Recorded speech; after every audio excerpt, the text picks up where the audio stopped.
Bus number 375 వణుకు పుట్టించే mystery. ఈ మిస్టరీ గురించి తెలుసుకుంటున్నప్పుడు చాలా ఇంట్రెస్టింగ్గా అనిపించింది. దీన్ని మీతో షేర్ చేసుకోవాలనిపించింది. Let's start the video. అపరికృతమైన ప్రతీది మిస్టరీనే, కానీ కొన్ని మిస్టరీలు వణుకు పుట్టిస్తాయి. నిజమా అబద్ధమా అనే సందేహంలోపు ఎన్నో సాక్ష్యాలు ముందుంచి నోరు వెళ్ళబెట్టేలా చేస్తాయి. ఈ స్టోరీ కూడా అలాంటిదే. సుమారు 26 ఏళ్ల కిందట చైనాలో జరిగిన ఒక దుర్ఘటన. అది 1995 నవంబర్ 14 అర్ధరాత్రి చైనా రాజధాని బీజింగ్లోని టెర్మినల్ నుంచి ప్రాగ్రాంగ్ హిల్స్ ఆఖరి బస్సు బయలుదేరింది. దాని నెంబరు 375. నిర్మానుష్యమైన రోడ్డుపైన చల్లటి ఈదురుగాలుల మధ్య ఈ బస్సు నిశ్శబ్దాన్ని చీల్చుకుంటూ రైమంటూ సాగిపోతోంది. ఆఖరి బస్సు కావడంతో పెద్దగా ప్రయాణికులు ఎవ్వరూ లేరు. డ్రైవర్, కండక్టర్తో పాటు బస్సు మొత్తంలో ఒక యువజంట, ఒక వృద్ధురాలు, ఒక యువకుడు మాత్రమే ఉన్నారు. కొంత దూరం పోయేసరికి కనిపించని చీకటి దారిలో మలుపుల మధ్య కాస్త దూరంగా డ్రైవర్ 2 నీడలు కనిపించాయని చెప్పాడు. ఆ ఇద్దరు బస్ ఆపుతున్నట్లు చేయి ఊపుతున్నారు. డ్రైవర్ మాత్రం అందుకు సిద్ధంగా లేడు. కారణం, అది స్టాప్ కాదు. బస్సుని అక్కడ పడితే అక్కడ ఆపడానికి లేదు. కానీ అదంతా గమనించిన కండక్టర్ అదే ఆఖరి బస్సు కావడంతో వారిపైన జాలితో బస్సు ఆపమని డ్రైవర్కి చెప్తాడు. దాంతో డ్రైవర్ బ్రేక్ వేసి బస్సు ఆపుతాడు.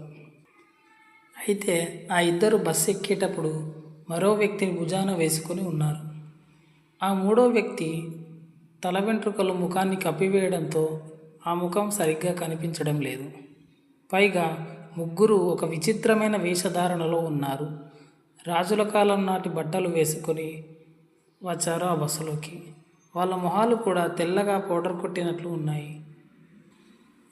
వారిని చూసిన మిగిలిన 4 ప్యాసింజర్స్ భయపడ్డారు. కండక్టర్కు ఫిర్యాదు చేశారు.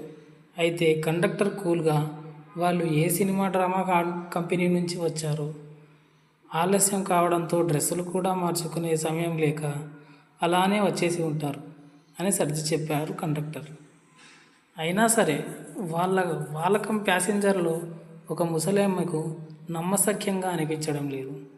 అనుమానంతో ఆ ముగ్గురిని గమనిస్తూనే ఉంది ఆ ముసలా వ్యక్తి. బస్సు వేగం పుంజుకుంది. డ్రైవర్, కండక్టర్ ఏవేవో మాట్లాడుకుంటూ నవ్వుకుంటూ వాళ్ళ ప్రయాణాన్ని కొనసాగిస్తున్నారు. 4 స్టాప్ల తర్వాత ఆ యువజంట బస్సు దిగిపోయారు. ఆ జంట దిగిన కాసేపటికి ముసలావిడ రచ్చ చేయడం మొదలుపెట్టింది. ఆమెకు దగ్గరలో కూర్చున్న యువకుడిపై అరవడం స్టార్ట్ చేసింది. నువ్వు నా పర్సు దొంగిలించావు, నీపై పోలీసులకు ఫిర్యాదు చేస్తాను అంటూ తిట్టసాగింది. డ్రైవర్, కండక్టర్ ఎంత చెప్పినా వినిపించుకోలేదు ఆ వ్యక్తి. ఆ యువకుడు మాత్రం నేను నీ పర్సు తీయలేదు అని మొరపెట్టుకుంటున్నాడు. అయినా ఆ వృద్ధురాలు ఒప్పుకోలేదు. బస్సు ఆపాల్సిందే, నువ్వు దిగాల్సిందే, మనం పోలీస్ స్టేషన్కి వెళ్ళాల్సిందే అని పట్టుబట్టింది. ఇక లాభం లేదని డ్రైవర్ తర్వాత స్టాప్లో ఇద్దరినీ దించేశాడు.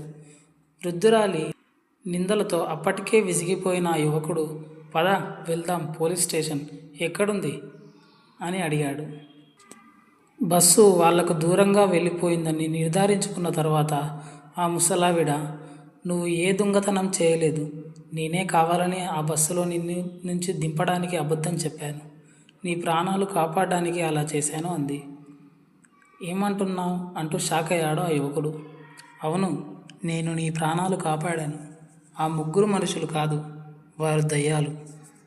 గాలికి వాళ్ళ బట్టలు పక్కకు జరిగినప్పుడు చూశాను, వాళ్ళ కాళ్ళు లేవు. అందుకే దొంగతనం నాటకం ఆడాల్సి వచ్చింది. అసలు సంగతి చెప్పింది ఆ ముసలావిడ. దాంతో ఆ ఇద్దరూ కలిసి పోలీస్ స్టేషన్లో కంప్లైంట్ చేశారు. అయితే పోలీసులు వాళ్ళని నమ్మకపోగా పిచ్చి వాళ్ళని చూసినట్టు చూశారు. మరునాడు 375 బస్సు ప్రోగ్రాంగ్ హిల్స్కు చేరుకోవడంలో కనుమరుగైపోయింది. వెతకడం మొదలుపెట్టారు. విషయం తెలుసుకున్న మీడియా ఆ ముసలావిడను, యువకుణ్ణి ఆరా తీసింది. జరిగింది చెప్పారు వాళ్ళు. 2 రోజులు గడిచిపోయాయి. 3వ రోజు ఫ్రాగ్రాంట్ హిల్స్కు 100 కిలోమీటర్ల దూరంలో మియున్ రిజర్వాయర్లో ఈ బస్సు ఆచూకీ దొరికింది. అందులో మొత్తం 3 శవాలు దొరికాయి. డ్రైవర్, కండక్టర్, 3వ శవం ఒక అజ్ఞాత వ్యక్తిది. అయితే ఆ శవాలు దారుణంగా కూలిపోయి ఉన్నాయి. పోస్టుమార్టం తర్వాత డాక్టర్లు చెప్పింది ఏంటంటే కేవలం 2 రోజుల్లో శవాలు ఇంతగా కూలిపోవడం అసాధ్యం, ఎవరో కావాలనే చేశారు అని వ్యక్తపరిచారు. లాస్ట్ స్టాప్ అయిన ఫ్రాగ్రాంట్ హిల్స్ దాటి 100 కిలోమీటర్లు ఆ బస్సు ఎందుకు వెళ్లాల్సి వచ్చింది అనే దిశగా విచారణ మొదలుపెట్టారు పోలీసులు. అయితే బస్సు కేవలం లాస్ట్ స్టాప్కి చేరేందుకు సరిపడే పెట్రోల్ మాత్రమే ఉండగా 100 కిలోమీటర్లు ఎలా వెళ్ళగలిగిందని పెట్రోల్ ట్యాంక్ చెక్ చేయగా అందులో మొత్తం రక్తమే ఉంది. అది చూసిన పోలీసులు హతాశులయ్యారు. అసలు ఏం జరిగిందని సెక్యూరిటీ కెమెరా ట్రెక్స్, సీసీటీవీ లాంటివి చెక్ చేయగా ఏ ఒక్క ఫుటేజ్లోనూ బస్సు కనిపించడం లేదు. ఈ 3 మిస్టరీలకు సంబంధించిన సమాధానాలు ఇప్పటికీ దొరకలేదు. ఈ ఘటన తర్వాత చాలా ఏళ్ళు ఆ దారిలో వెళ్ళాలంటే వణికిపోయేవారు అక్కడి జనం. నేటికి ఈ మిస్టరీని కథలు కథలుగా చెప్పుకుంటారు. చైనీయులు ఇదే నేపథ్యంలో పలు సినిమాలు వచ్చాయి. అయితే సాంప్రదాయ చైనీయుల నమ్మకం ప్రకారం ఆగస్టు 19, సెప్టెంబర్ 16 గోస్ట్ మండ్ నడుస్తూ ఉంటుంది. ఆ సమయంలో స్వర్గ నరకాల ద్వారాలు తెరుచుకుంటాయని, ఆత్మలు, దయ్యాలు తిరుగుతుంటాయని వారి నమ్మకం. వాటిని శాంతింపచేయడానికి గోస్ట్ ఫెస్టివల్ కూడా నిర్వహిస్తుంటారు.